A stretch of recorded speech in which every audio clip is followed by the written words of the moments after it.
Hey everyone, it's Apache here and welcome back to Modded Megaquarium, the brutal campaign mode.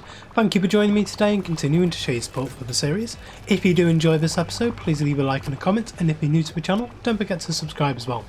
So at the end of the last episode, we managed to get the 350 prestige that we needed, and we are up to the point of putting toilet blocks in.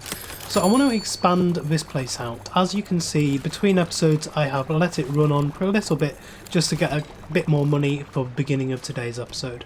I've added a couple more of these tetra tanks in, and these have been really helpful to just boost up money within the brutal mode. Of course, I think if we were playing an easy mode or a normal mode, these would probably give us too much money.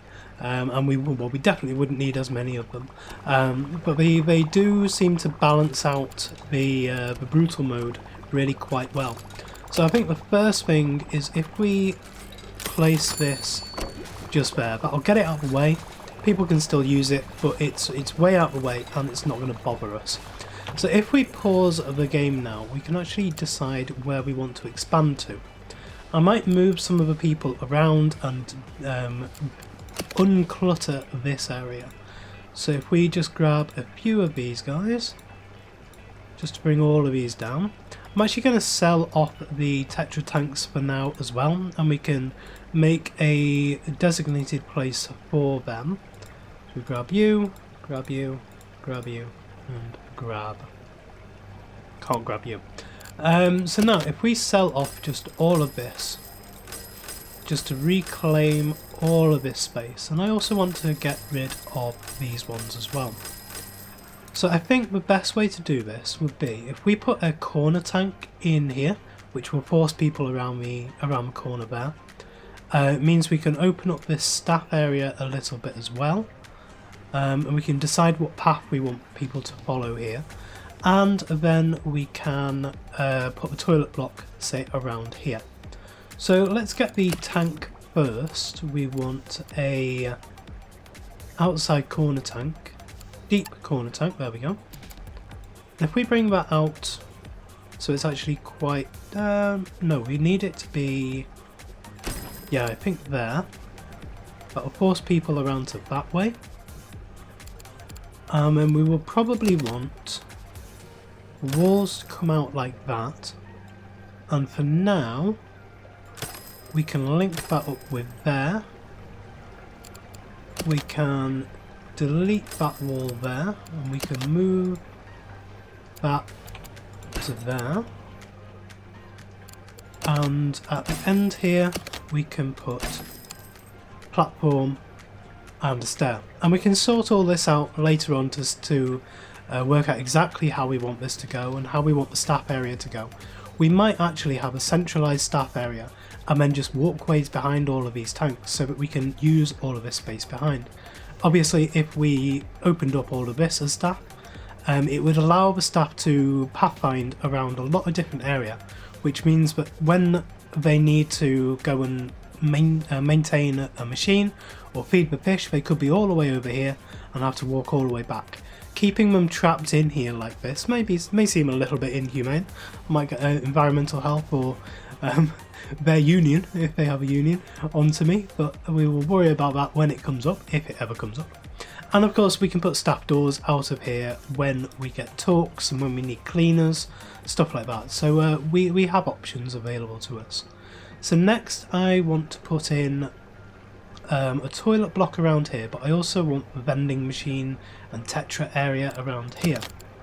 So let's do that first. If we put in the tetra tank, and I suppose if we put one, if I put them one there, one there, and one there, that'll give us 3. That gives us a good area there to put a vending machine in. We've still only got the one vending machine for now, but that's okay. And then in this area here, we want to put the toilet block in. So the way I do toilet blocks, and the way I'll probably do toilet blocks throughout the series, is I put in a number of toilet blocks, doesn't matter how many. I've done 3 here to actually complete the achievement. And then we wall off around these with one further out, bring that to there, and then bring it in like that. So that you have an area here, and then you have the toilets themselves. And then I come and get one of my visitor doors and place one in there and one in there. Now this does two things. First of all, it gives you a nice little visual of where the toilet area is. In this area here, I usually put in, let's see, a broom cupboard and a sink, if we have the sinks, but I don't think we have the sinks yet. So we'll just have the broom cupboard in there. But usually, like as a restroom, as a toilet block, as a bathroom, you would usually have the sinks in one area and then the cubicles in another, and usually like a little cleaning cupboard in there as well. So it makes it a bit more realistic in that way. But the biggest thing it does is it cuts off line of sight. So if this person here, let's grab somebody. You have been the chosen person. So if this person here was just wandering about their day and these toilets were a little bit dirty and there was no walls around, they would be able to see these dirty toilets and they would get negative moodlets. So the first thing you would normally do is something like that, but then they can still see through to this toilet here. So their line of sight still affects this toilet even though these two are blocked. So it cuts down on some of the cleanliness factor. However, it doesn't cut down on all of it. If this person were then to pathfind randomly over to there, then they would see all three of them, and all three of the cleanliness meters on these would affect their mood. However, if you put in a visitor door, it's one of the reasons I made these visitor doors actually, and then we put another one in there. If they pathfind into any of these 5 blocks, well, first of all, at the moment, when they're here, they have no issues with line of sight at all. They can't see the dirty toilets, so they have no negative moodlets. If they happen to pathfind to here, then again, they can't still cannot see the toilets, and they don't need to use them. Now, when you actually place a toilet, you can see that it has one more block just in front of it here, the orange thing coming into it there, the orange arrow. Now what that says is that people will, when they want to use the toilet, they will go to that arrow and then go inside.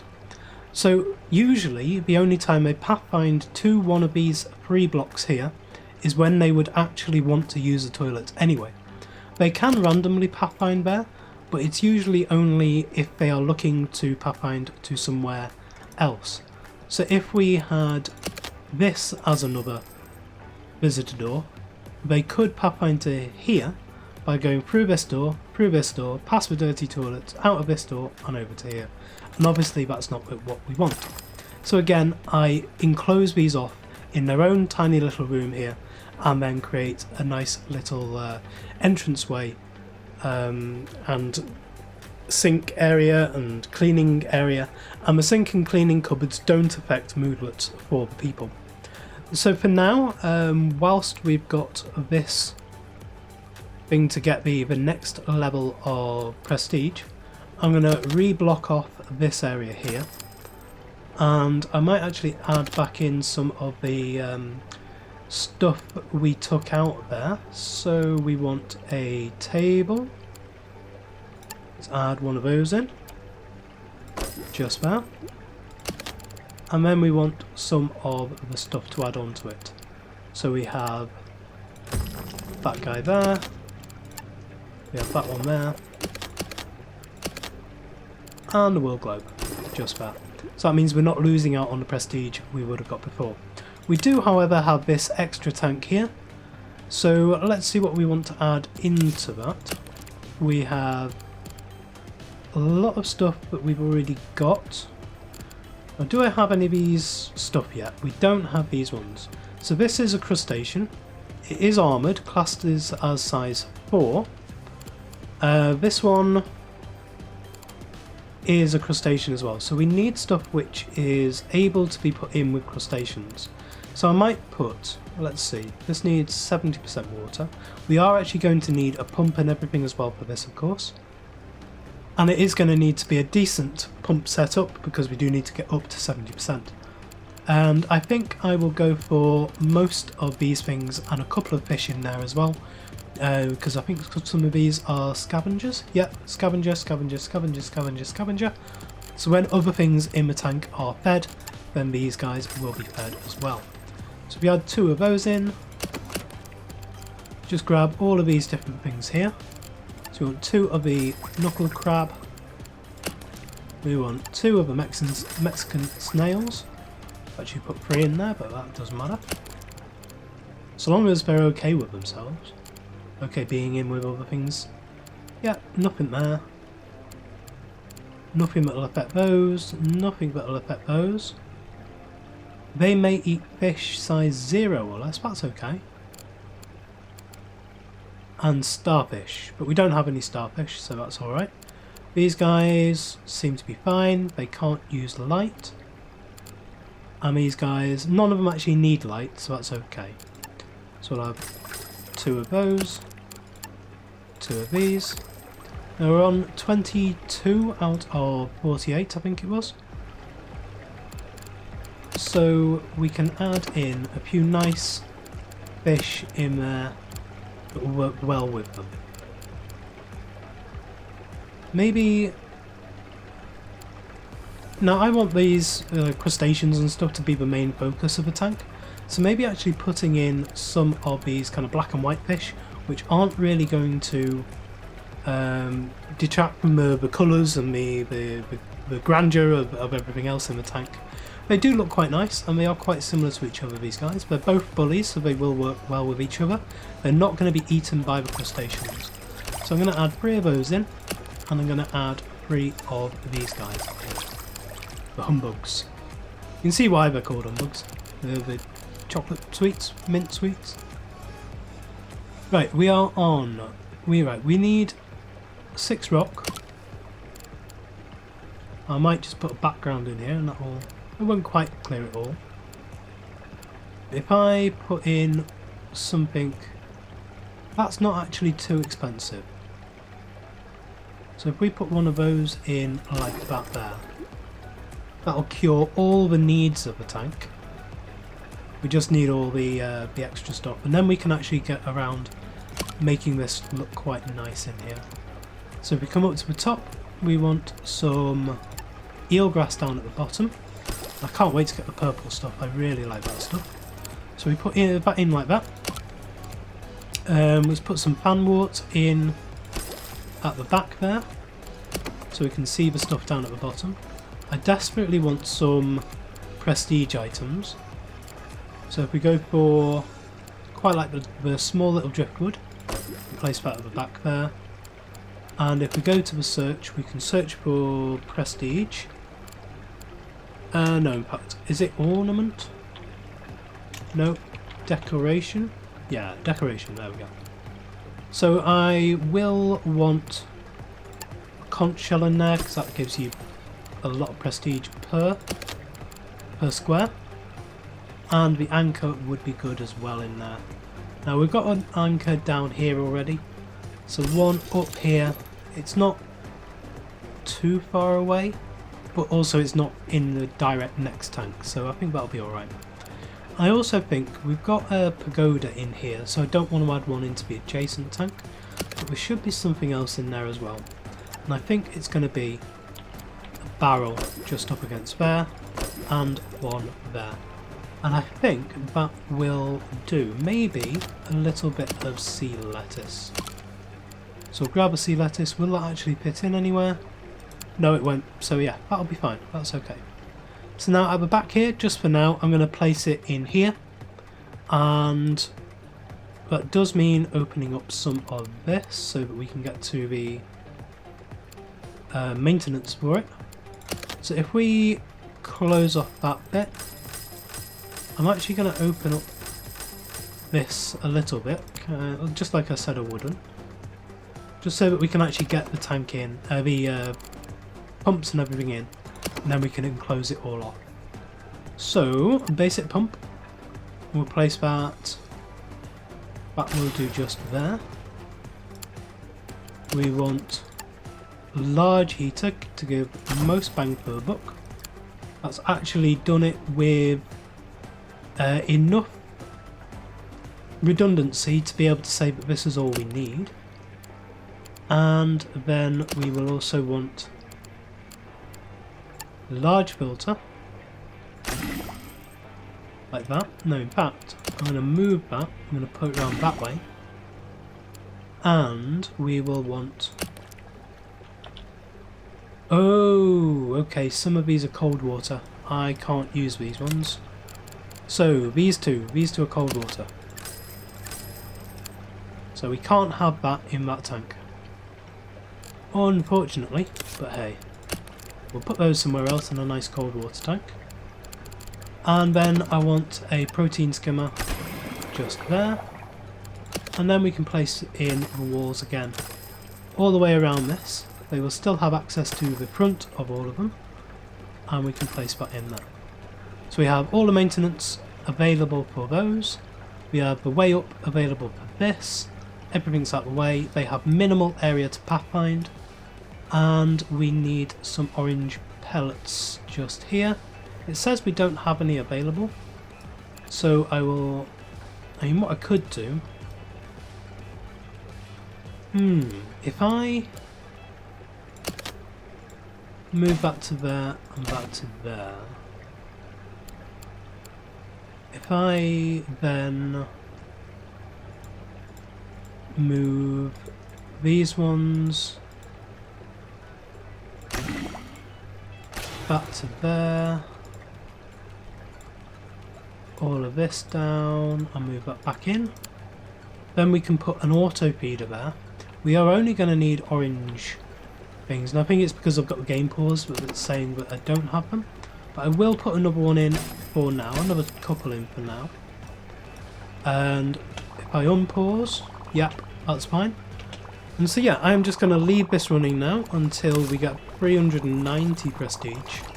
We do still have a decent amount of money to be able to expand further, but I want to make sure this is all set up first, and we will see. We're actually up there, and there we go. That is rank 4. Wonderful. We're on to rank 5. Opened up all of this stuff. Crazy amount of stuff. Okay. Oscana corner tank left. Oh, we got the Belfast tanks. The Osaka.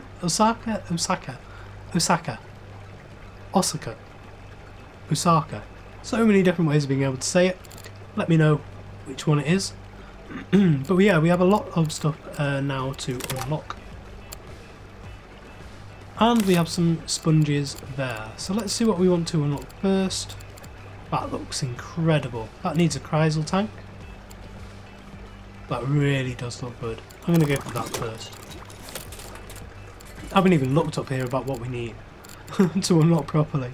I think we're going to go straight away for the power pump. That is going to really be a massive help to us. But yeah, I am going to cut away now and we will see. Let this run for a bit, make sure everything is okay, and get some of this research belted out for when we come to do this.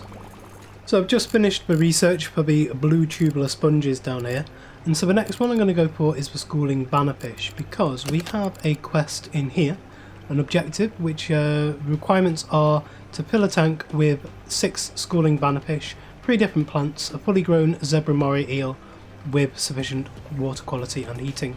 And when we finish that, we will get toadstool leather corals ×2. So I think I am going to get this, but I'm not going to agree to it until after we've done the research for it, because research is actually fairly slow at the moment. So I'm going to go for the schooling bannerfish there. We aren't even halfway through the mega pump here, or the next stage of pump. I think what I'm going to do is I might actually call this episode a little bit short, so that I can go through all of this different research between episodes, and I'll just leave it running and let all of this research catch up, because we've done that up to rank 4, So all of this stuff from rank 5 is all the stuff we need. And we do have a lot of stuff here that I actually want to have a look at. So once it's all in the game, we can actually start putting it into the tanks. And what I do want to do is try and go through some of the vanilla fish and some of the modded fish as well. And then in here we have all of these new tank types, and these are going to take a long time to unlock. I desperately want to get the pump first, and then for this we need to unlock the power light here. We also have stuff like the Uber skimmer, which is going to be ridiculously expensive, like 33,000. But once we've actually got these power pumps, we might actually find that these are worth it, because they give so much output, and they are massively reliable as well. So it's going to cut down on the amount of work our staff are going to do. I also really enjoy using the Belfast tanks. I really like them, and it means we can create some larger areas within this aquarium, so that it's not all just tiny little corridors like this. We do have some big open areas as well. I think that's the best way of actually creating something like this. You funnel them down into areas and then just bombard them with prestige in the larger open areas. So yeah, I think that is where we are going to finish this today. I know it's a bit of a shorter episode than usual, but hey, there we go. A lot of research to do, and we have actually completed a quest today. 2 quests actually. We've got the toilets in, which is one of the most important things for my mods at least, and we've got up to rank 5 and unlocked a whole load of new stuff. So thank you very much for joining me today. If you did enjoy this episode, please leave a like, comment and subscribe on the video and to the channel, and I will see you next time.